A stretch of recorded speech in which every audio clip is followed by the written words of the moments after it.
আজকে আমি প্রথমবার ফ্লাইটে উঠলাম আর সেটাও আবার ভাইয়ের জন্য। সো আমরা ফ্লাইটে করে এখন চলে যাবো ব্যাঙ্গালোরে। আর ব্যাঙ্গালোরে বেশ কিছুদিন আমরা থেকেছি এবং তারই মাঝখানে একদিন আমরা ব্যাঙ্গালোর জুতে চলে এসেছি। আর দেখতেই পাচ্ছ এখানে আমি ভাই এবং ভাইয়ের বন্ধুর সঙ্গে এসে পড়েছি। আর এখানে এলিফ্যান্ট রয়েছে, অনেক রকমের অ্যানিমেল কিন্তু রয়েছে। আর এখানে আমরা জঙ্গল সাফারিতে এসেছিলাম, আর যেটা বাসে করে।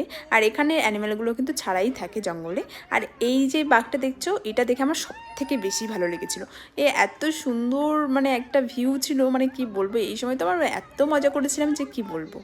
সো তারই মাঝখানে বাঘ তো পটি করতে স্টার্ট করে দিল। আর তারপরেই দেখতেই পাচ্ছ আমরা একটা হোয়াইট টাইগারও দেখতে পেলাম, যেটা ভীষণ সুন্দর ছিল।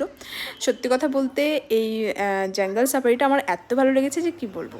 সো তারপরে আমরা চলে এলাম বাটারফ্লাই গার্ডেনে। তো এখানেও এসে কিন্তু খুব ভালো লাগলো। তোমরাও যদি কখনো ব্যাঙ্গালোর আসো অবশ্যই কিন্তু এই জুটা ট্রাই করতে পারো। সো আমার এই ভিডিওটা তোমাদের কেমন লাগলো অবশ্যই কমেন্ট করে জানিও। দেখাচ্ছি পরের ভিডিওতে।